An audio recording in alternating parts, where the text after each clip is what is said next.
Hi friends, welcome back to thank you Siri channel. ఈరోజు Sunday vlog అయితే నేను shoot చేస్తున్నాను అనమాట. నేను చర్చ్కి వెళ్ళాము. మార్నింగ్ ఈరోజు 9కి స్టార్ట్ అయిందనమాట చర్చ్ అయితే. చర్చ్కి అయితే వెళ్ళిపోయాము. మార్నింగ్ వెళ్ళేటప్పుడే కర్రీ ప్రిపేర్ చేసేసాను. అంటే పారం కూడా తీసుకొచ్చారనమాట చికెన్. అది బాగా గట్టిగా ఉంటుంది కదా, సో టైం ఎక్కువ పడుతుంది అని చెప్పేసి విజిల్స్ అయితే వేయించేసి కర్రీ అయితే ప్రిపేర్ చేస్తాను. ఇప్పుడు వచ్చిన తర్వాత అయితే రైస్ పెడుతున్నాను. వేడివేడిగా తినడానికి బాగుంటుంది కదా అని చెప్పి ఇప్పుడైతే రైస్ పెడుతున్నాను. కూర కాస్త మళ్ళీ వేడి చేస్తున్నాను అనమాట. ఇక్కడైతే రైస్ అయితే పెట్టేశాను. కర్రీ అయితే ఇంకాస్త నీళ్ళు ఉందని చెప్పేసి దగ్గరికి అయితే చేస్తున్నాను. కర్రీ వేడిగా వేడి చికెన్ కూర వేసుకుని తినడమే. వీళ్ళు ఏం చేస్తున్నారో చూస్తాను, చూడండి. పిల్లలు అయితే ఏం చేస్తున్నారో. ఆదర్శ అయితే హోంవర్క్ చేస్తున్నాడు అనమాట. చూసారా ఎంత అందంగా చేస్తున్నాడు. కూర్చొని చేయరా అని అంటే పడుకుని చేస్తున్నాడు. మరి ఆదర్శ కూర్చొని చేయి, కూర్చొని చేసి అది ఉంది కదా ప్యాడ్ తీసుకొని చేయి. లేగు సరిగ్గా కూర్చొని చేయాలి.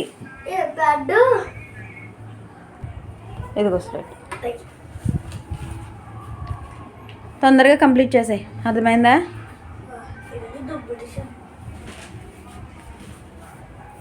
తర్వాత అక్కి ఎక్కడున్నా? పైన ఉన్నావా? ఏదో ఒకసారి వెళ్ళారా రామ్మా. ఎక్కడున్నావా? ఏది దా వెళ్ళారా ఒకసారి. హాయ్ కింద దిగు, కింద దిగు. హాయ్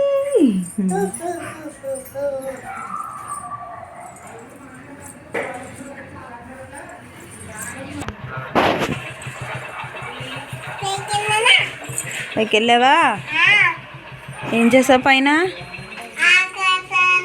ఆడుకుంటున్నావా? ఏం ఆట ఆడుకుంటున్నావు? ఏంటిది చెప్పు, ఏంటిది? ఏంటది? ఫోనా? ఏది అలా మాట్లాడతారు చూపించు.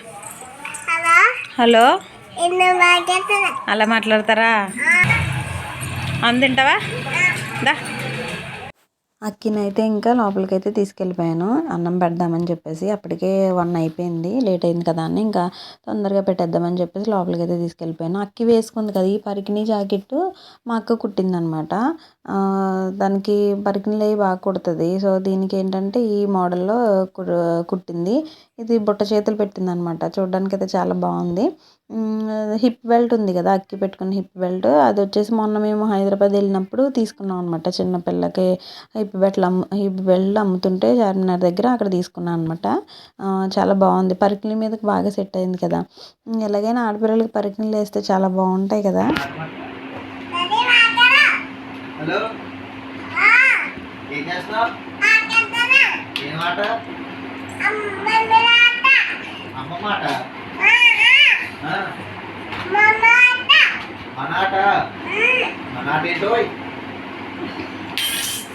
సద్విగా ఉందండి. హలో సద్వి, నువ్వేంటమ్మా భోజనం టిఫిన్ చేస్తలేదంటే చాక్లెట్లు తిన్నావు అంట. మరి భోజనం టిఫిన్ చేయాలి కదమ్మా. భోజనం టిఫిన్ చేయాలి కదా. చేయవా? చాక్లెట్లు అయితే ఏమన్నా అయితే నీకు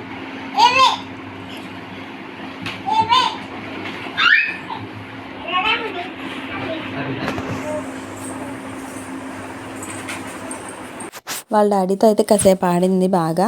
తర్వాత అయితే అన్నం తినిపిద్దామని చెప్పేసి నేను లోపలికి వెళ్ళి చారన్నం కలుపుకుని వచ్చాను. యాక్చువల్గా దీనికి చికెన్ అంటే ఇష్టం, కాకపోతే ఏంటంటే ముందే చికెన్ చూపించడానికి ఇంక రైస్ అసలు తిన్నంటది. అందుకని ముందు చారన్నం తినిపించేసి తర్వాత చికెన్ పెడదాంలే అని చెప్పేసి ముందు చారన్నం అయితే తినిపించాను. సాత్విక్ అసలు అన్నం తినడానికి ఎంత ఇబ్బంది పడుతుందంటే 2 ముద్దలు తింటుంది, 3వ ముద్దకి ఇంక నాకు వద్దు అని మొదలు పెడుతుంది. ఆదర్శ అయితే అలా కాదు. చిన్నప్పుడు కూడా ఇబ్బంది పెట్టేవాడు కాదనమాట, చక్కగా తినేసేవాడు. కానీ సాత్విక మాత్రం ఇబ్బంది పెడతా ఉంటుంది. ఇప్పుడు కూడా అంతే, ఒక 2 ముద్దలు తిన్నది, 2-3 ముద్దలు తర్వాత ఇంక నాకు వద్దు, నాకు ఫోన్ కావాలి, నాకు చాక్లెట్ కావాలని మొదలుపెట్టింది అనమాట. నేనైతే ఇంక ఇస్తాను, తర్వాత ఇస్తాను, అన్నం తినేసాక ఇస్తాను, ఏడవకుండా ఉంటే ఇస్తానని చెప్పేసి మొత్తం మీద బుజ్జిగించి అయితే తినిపించాను. ఇప్పుడు ఆదర్శ కూడా నేనే తినిపించాలి, ఎందుకంటే వాడు చికెన్ తినడనమాట. వాడికి ఇచ్చాను అనుకోండి ప్లేట్లో వేసి, ఇంకా అలా ఎలా కెలుగుతాడు అంతే తింటే సరిగా. అందుకని చెప్పేసి నేనే వాడికి కూడా తినిపించాను. అక్కకి తినిపించాక మీకు విషయం చెప్పాలండి, మొన్న ఈయన ఏంటంటే మొన్న లాస్ట్ వీక్ కాక బిఫోర్ లాస్ట్ వీక్ చికెన్ తెచ్చారనమాట. మామూలుగా బ్రాయిలర్ చికెన్ అయితే మనం కుక్కర్లో ఏం పెట్టుకోం కదా, దాంట్లో ఎలాగ వాటర్ ఉంటుంది కాబట్టి కొంచెం వాటర్ వేసుకుని మూత పెట్టేసుకుని మనం ఉడికించేసుకుంటాం కదా. కానీ మరి చికెన్ ఎక్కడి నుంచి తీసుకొచ్చారంటే అదే చికెన్ సెంటర్లు ఉంటాయి కదా, అక్కడి నుంచే తీసుకొచ్చారు. అది నేను కుక్కర్లో వేసి వండినా సరే ఆ చికెన్ చాలా గట్టిగా ఉందనమాట. మామూలుగా ఫారం అయితే గట్టిగా ఉంటుంది కదా, ఫారం కాదు అది బ్రాయిలరే, కాకపోతే చాలా గట్టిగా ఉంది. అన్ని విజిల్స్ వేయించి ఒక 5-6 వేయించాను అయినా సరే ఇంకా గట్టిగానే ఉంది. అన్ని విజిల్స్ వేయించేసి తిన్నా సరే అది ఎలా ఉందంటే సాగుతూ ఉందనమాట. నాకు అనిపించింది చికెన్ కూడా ప్లాస్టిక్ చికెన్ ఏమో వచ్చేసిందేమో అని అనిపించింది. ఇప్పుడు ఈ రోజుల్లో చూస్తే అసలు ఏం తినాలో కూడా అర్థం కావట్లేదు. మొన్న ఒక వీడియో చూశాను అనమాట. ఆ వీడియోలో ఏంటంటే వాళ్ళు రెగ్యులర్గా పాలు వేయించుకుంటారనమాట. సో పాలు వేయించుకున్న తర్వాత ఆ రోజు పాలు విరిగిపోయాయంట. విరిగిపోయిన తర్వాత అవి విరిగినాయి ఇంకా పడేద్దామని చెప్పేసి చేసి పడేసేటప్పుడు ఏమైందంటే అవి పాలు ఏయో ఒక జున్నుగడ్డలాగా ఇలా ఊగుతూ ఉందన్నమాట. ఏంటి ఇలా ఉందని చెప్పేసి ఆవిడ స్పూన్ తోటి ఇలాగా పైకి అది లేపుతుంటే ఆ స్పూన్తో ఎంత అయితే పైకి తీస్తున్నారో అంతవరకు కూడా ఒక జిగురులాగా ఒక గమ్ములాగా అలా సాగుతుంది అనమాట. అది వాళ్ళు ల్యాబ్ ఏదో ఉంటుంది కదా, ల్యాబ్ చెక్ చేస్తేనంట దాంట్లో ఏ కెమికల్స్ ఏ ఉన్నాయంట. నాది వినగానే నాకు చాలా భయం వేసింది అనమాట. ఎందుకంటే పాలు వీళ్ళు రెగ్యులర్గా తాగుతారు పిల్లలిద్దరూ కూడా. ఎవరింట్లో నేను అంతే కదండి, పాల్లో కాలుష్యం ఉంటుంది అంటారు, పాలు పిల్లలకి మంచిది అంటారు కదా అని చెప్పేసి నేను రెగ్యులర్గా ఇస్తూ ఉంటాను వాళ్ళకి బూస్ట్ అది కలిపి. నాకు భయం వేసింది, బాబోయ్ నేను ఏ పాలు ఇస్తున్నానో వాళ్ళకి నా చేతులతో అని చెప్పేసి భయం వేసింది. కానీ ఈ రోజుల్లో అసలు ఏం తినాలో అర్థం అవ్వట్లేదు. ఎగ్ తిందామంటే ప్లాస్టిక్ ఎగ్ అంటున్నారు, రైస్ కూడా ప్లాస్టిక్ రైస్ వచ్చేసింది అని అంటున్నారు. ఈ చికెన్ చూస్తేనే కూడా బ్రాయిలర్ మంచిది కాదు, కాళ్ళు అవి నొప్పులు వచ్చేస్తున్నాయి కొన్ని సంవత్సరాలుగా అని చెప్పేసి అంటున్నారు. ఫారం కూడా మంచిది అంటున్నారని చెప్పేసి మేమైతే ఇంట్లోకి అయితే ఫారం కూడా తీసుకొస్తున్నారు. కానీ బయటికి వెళ్ళినప్పుడు రెస్టారెంట్లో తిన్నప్పుడు వాళ్ళు అదే చికెన్ కదా, బ్రాయిలర్ చికెనే పెడతారు. ఇంకా ఎలాగైనా మాత్రం తినడం అయితే తప్పట్లేదు, ఏదో రకంగా అయితే తింటున్నాము. నాకేమనిపిస్తుంది అంటే పిల్లలిద్దరూ కొంచెం పెద్ద అయ్యేసరికి అసలు మంచి ఫుడ్ తింటారా, అన్నీ కల్తీ ఫుడ్డే తింటారా అనిపిస్తూ ఉంటుంది.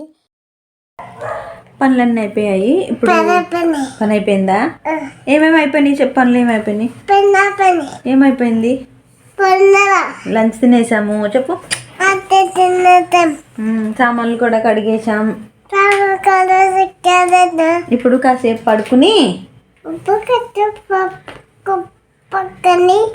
సాయంత్రం క్రిస్మస్కి వెళ్తాము.